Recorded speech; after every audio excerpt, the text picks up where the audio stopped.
আমরা গোপন সংবাদের ভিত্তিতে আমরা সংবাদ পাই, আমাদের সাব ইন্সপেক্টর সোর্সের মাধ্যমে সংবাদ পাই যে ফ্রেন্ডস ক্লাবে অবৈধভাবে কিছু মদ, কিছু বিয়ার সংরক্ষিত আছে। তার পরিপ্রেক্ষিতে সে আমার সাথে এবং আমার পুলিশ পরিদর্শক তদন্তের সাথে কথা বলার পরে আমরা আমাদের গুলশান বিভাগের ডিসি স্যারের সাথে আলোচনা করি।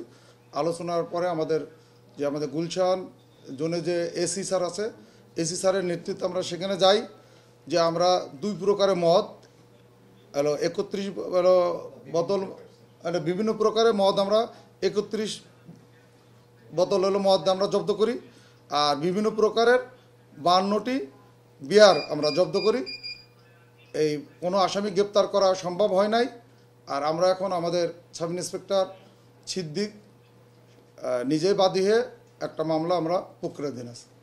এর বাইরে কি আসলে সেখানে অনৈতিক কাজকারবার চলছে না, আমরা কোনো লোক ওখানে, আমরা যখন অভিযান পরিচালনা করেছি তখন তাকে একটি লোক আমরা ওখানে পাই নাই, কোনো ব্যক্তি উপস্থিত ছিল না। আমরা যে নিচে যে বারে যে ওইদের ক্লাবে যে সিকিউরিটি গার্ড আছে, সিকিউরিটি গার্ড আমাদেরকে দরজা খুলে সে সব কিছু আমাদেরকে দেখায়, আমরা তখন তার সামনে জব্দ তালিকা প্রস্তুত করি।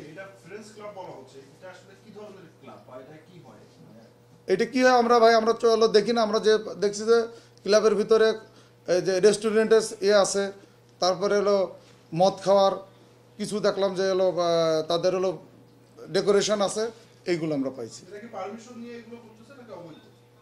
এটা আমাদের কাছে আমরা তো কোনো মালিক পক্ষকে পাই নাই যে তাদের বৈধ কাগজপত্র আছে কি নাই, এটা আমরা তো যাচাই করার সুযোগ পাই নাই। সেক্ষেত্রে বনানীর আওতাধীন আরো এরকম দুই একটা বা আরো কিছু আছে কিনা এরকম তথ্য কি আমরা তথ্য পাইলে অবশ্যই আমরা অভিযান পরিচালনা করব। মানে এরকম আছে কিনা এরকম আমাদের কাছে তথ্য আসলে আমরা অভিযান পরিচালনা করব ভাই।